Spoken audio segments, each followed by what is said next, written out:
যেতিয়া কিতাপৰ মাজত সোমোৱা যায় তেতিয়া এনেকুৱা লাগে যেন প্ৰত্যেকখন কিতাপেই দৰকাৰী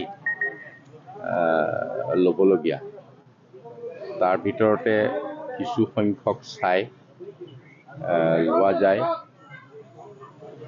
আজিও মই তেনেধৰণৰ কিছু কিতাপৰ প্ৰতি লক্ষ্য কৰিছোঁ, য'ত আধ্যাত্মিক বিষয়ৰ যথেষ্ট জ্ঞান আছে, য'ত হোমেন বৰগোহাঁইৰ মই চাইছোঁ কেইবাখনো। তাৰ উপৰিও আৰু দুই এটা কথা চাইছোঁ যে মানে সমসাময়িক সময়ত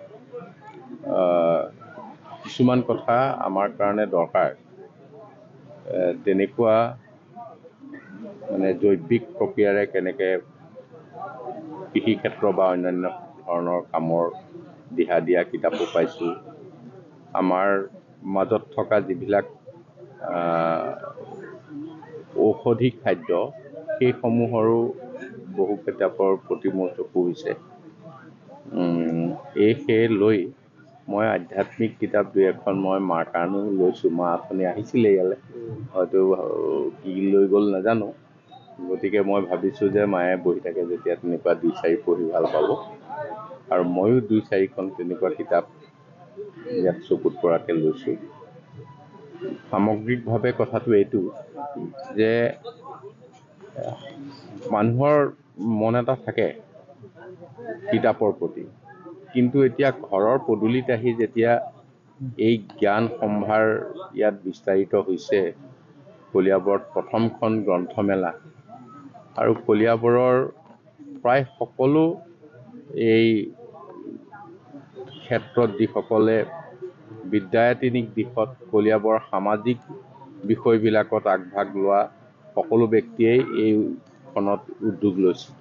গতিকে যদিও প্ৰজন্মৰ উদ্যোগত হৈছে, গতিকে ইয়াত দেখা যায় সকলোৱে লৈছে।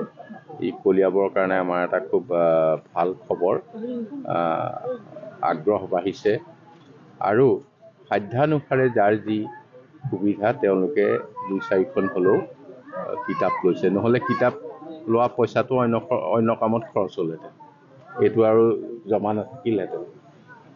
গতিকে এইটো মোৰ মনত খুব আনন্দ লাগিছে মোৰ।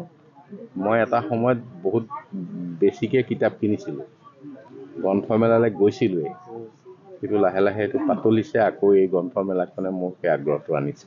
গ্ৰন্থমেলাৰ বাকৰিত কলীয়াবৰীয়া লেখকৰ গ্ৰন্থ উন্মোচন কৰা হৈছে। আমি দেখি আহিছোঁ প্ৰত্যেকটো দিনাই গ্ৰন্থ উন্মোচনৰ কাৰ্যসূচী ৰাখিছে। তাৰ কাৰণে গ্ৰন্থ মানে এখন বেলেগ কমিটিয়ে ইয়াত আছে। এইটো কলিয়াবৰৰ লেখকসকলক যথেষ্ট উৎসাহিত কৰা হৈছে, আৰু বহুত লেখক লেখিকা ইয়াত আগবাঢ়ি আহিছে আমি দেখিবলৈ পাইছোঁ। সেইবিলাকে কলিয়াবৰৰ তেখেতসকলকতো সমৃদ্ধ কৰিছে, তেখেতসকলৰ লেখনিয়ে আমাকো সমৃদ্ধ কৰিছে।